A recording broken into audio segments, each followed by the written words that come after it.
Assalamualaikum warahmatullahi wabarakatuh.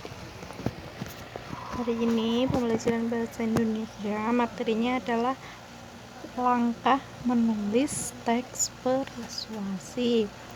Jadi nanti kalian di akhir produknya adalah berupa tulisan teks persuasi. Nah, langkahnya bagaimana? Kita simak. Yang pertama adalah tentukan isu atau masalah. Isu atau masalah bisa disebut juga dengan tema, topik yang akan kalian bahas. Kalian mengambil suatu masalah, terus yang nanti kalian akan kembangkan. Yang kedua, membuat kerangka. Pokok bahasan sesuai struktur. Kerangka teks persuasi ini sesuai dengan struktur. Struktur teks persuasi ada berapa? Ada 4. Yang pertama, pengenalan isu. Yang kedua, rangkaian argumen. 3, ajakan. Dan 4, penegasan kembali. Jadi nanti masing-masing struktur itu kalian membuat inti pokok bahasan yang nanti akan dikembangkan. Satu kalimat inti di bagian kerangka, yaitu masing-masing satu. Jadi ada berapa inti di bagian kerangka?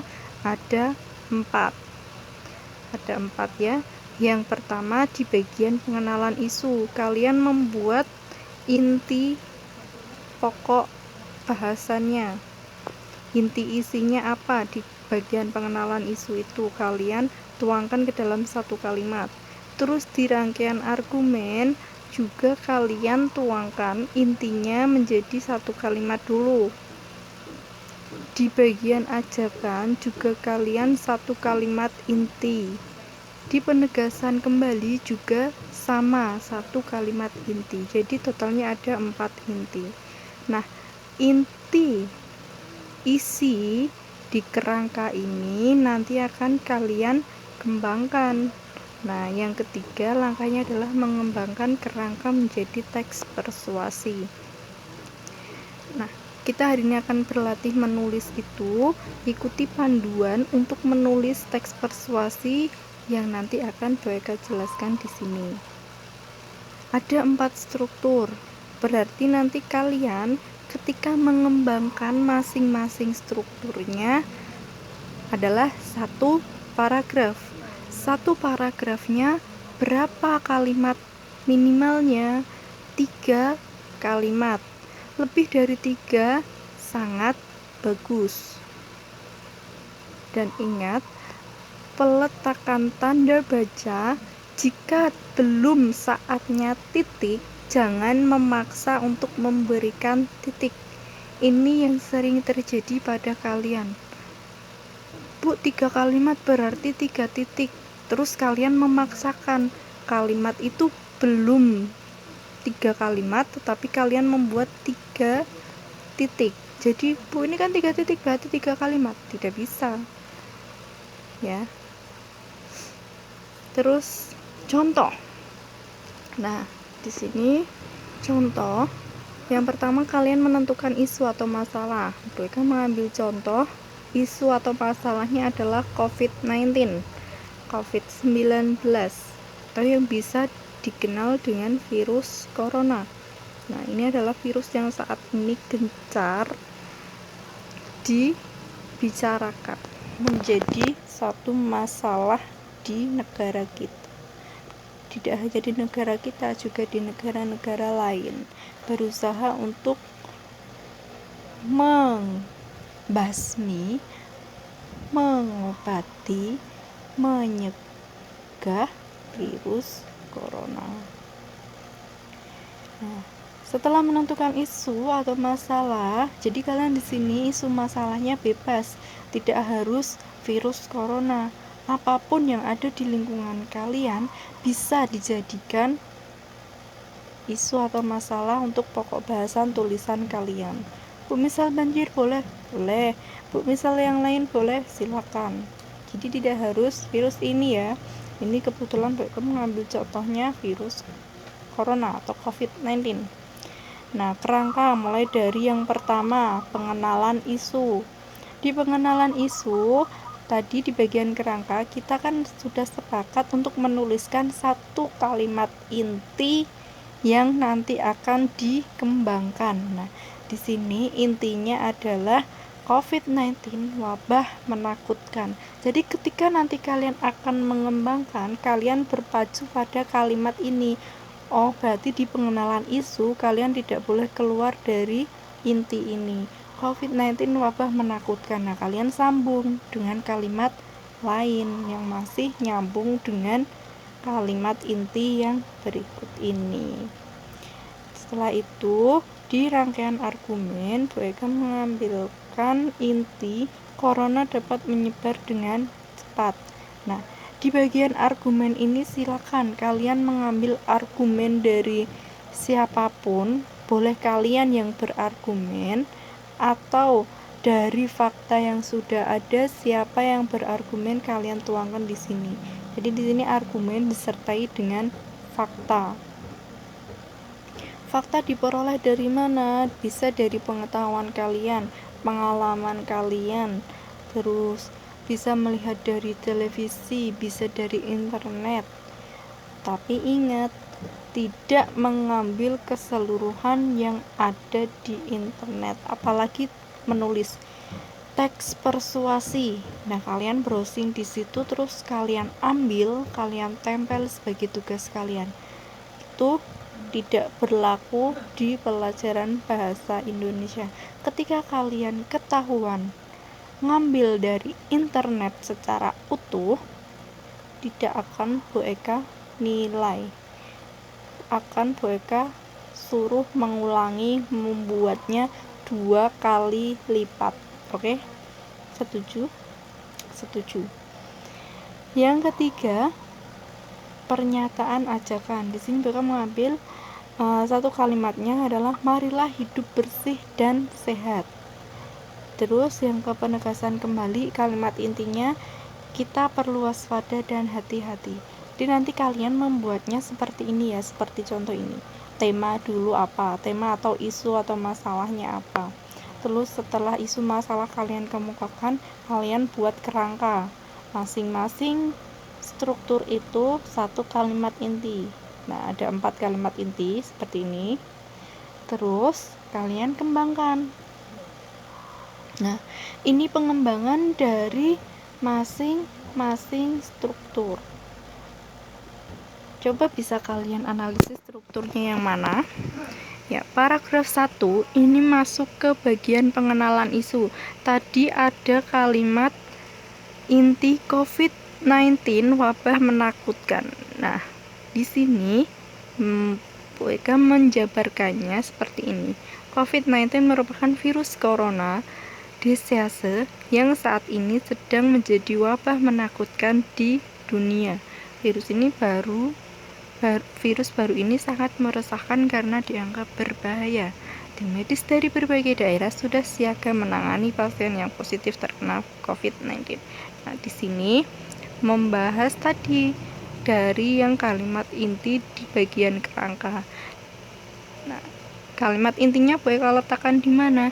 Di awal kalimat. Boleh tidak di akhir kalimat? Boleh. Jadi itu nanti kita kembali ke materi yang dulu. Kalimat utamanya ada di awal atau akhir. Nah, kalau ini berarti kalimat utamanya ada di awal. Kenapa? Karena inti isi dari paragraf pertama Bu Eka letakkan di awal.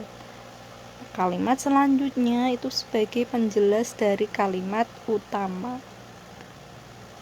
Jadi di sini kalian mengembangkan satu paragraf minimal 3 kalimat. Kurang dari 3 kalimat tidak boleh, lebih dari 3 kalimat boleh. Nah, masuk ke paragraf 2 dan 3. Paragraf 2 dan 3 ini adalah rangkaian argumen. Kalau kalian mau mengembangkan rangkaian argumen ke dalam satu paragraf, tidak apa-apa. Lebih dari satu paragraf sangat baik. Nah, kebetulan di sini Bu Eka menyontohkan 2 paragraf. Nah, berisi apa di sini? Berisi argumen dari gubernur yang diperkuat dengan fakta-fakta. Fakta dari mana Bu Eka dapatkan? Dari berita. Bu Eka melihat berita, oh ini. Nah, Bu Eka tuangkan di sini faktanya. Kita baca coba. Menurut Gubernur Jawa Tengah Ganjar Pranowo mengatakan bahwa ada satu pasien yang positif terkena COVID-19 meninggal di RS Muardi Solo. Nah, kebetulan informasi ini Bu Eka dapatkan minggu lalu. Bu Eka membuat videonya hari ini, jadi informasi ini sudah berlalu. Ini untuk yang lalu. Lalu saat ini kemungkinan korbannya sudah bertambah. Gubernur Jawa Tengah mengimbau kepada seluruh masyarakat untuk menunda kegiatan yang berkaitan dengan banyak orang. Salah satu upaya yang dilakukan ialah mengganti kegiatan belajar mengajar di sekolah menjadi sistem belajar online jarak jauh atau daring selama 14 hari. Hal ini dilakukan untuk memutus besar kemungkinan untuk kontak langsung dengan banyak orang agar virus tidak semakin menyebar luas. Selain itu, perilaku hidup bersih juga cara untuk mencegahnya. Cuci tangan menggunakan sabun dan air mengalir atau menggunakan hand sanitizer saat berada di wilayah jauh jangkauan air. Ketika akan beraktivitas di luar rumah, gunakanlah masker. Pemerintah mengimbau untuk bekerja atau belajar di rumah atau dikenal dengan social distancing. Hal tersebut dilakukan untuk memutus rantai penyebaran virus corona. Nah, di sini ada rangkaian argumen dari Bu Eka dan juga diperkuat dengan fakta-fakta. Ya, ada di struktur rangkaian argumen. Selanjutnya paragraf keempat. Nah, ada marilah, berarti ini masuk ke struktur ajakan. Struktur ajakan Bu Eka kembangkan berapa kalimat? 3 kalimat. Ya, jadi minimal semuanya 3 kalimat. Marilah kita gencarkan perilaku hidup bersih dan sehat. Kebiasaan hidup bersih dan sehat akan membuat badan tidak mudah terjangkit penyakit. Upaya tersebut perlu kita lakukan karena mencegah lebih baik daripada mengobati. Nah, inti dari paragraf 4 ini ada di kalimat pertama. Jadi, ini termasuk paragraf deduktif. Kalimat utamanya Bu Eka letakkan di awal.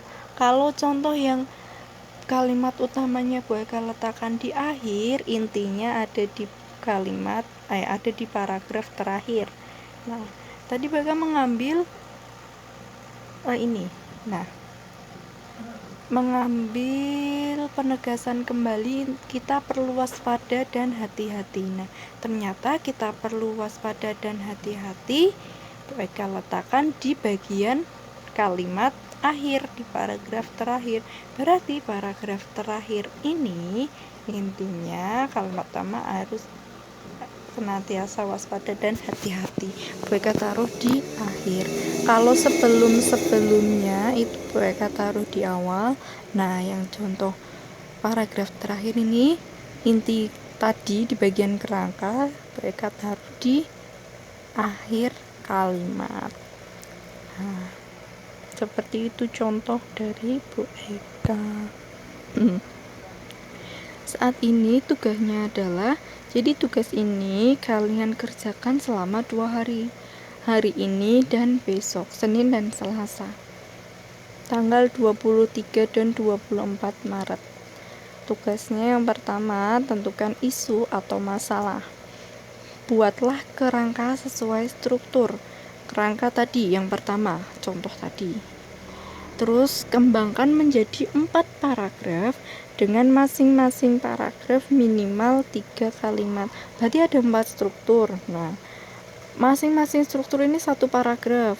Pengenalan isu 1 paragraf, rangkaian argumen 1 paragraf, ajakan 1 paragraf, dan juga penegasan kembali 1 paragraf. Jadi total semuanya ada 4 paragraf. Masing-masing paragraf minimal 3 kalimat. Oke. Nah, sudah paham tugasnya. Hari Senin kalian berarti membuat kerangka. Buat kerangkanya dulu. Terus mengembangkan bagian pengenalan isu dan rangkaian argumen. Setelah itu hari besoknya kalian mengembangkan bagian ajakan dan penegasan kembali. Jangan lupa membuat kerangkanya terlebih dahulu. Oke. Jika ada pertanyaan, kita diskusikan di grup. Baik, akhiri. Wassalamualaikum warahmatullahi wabarakatuh.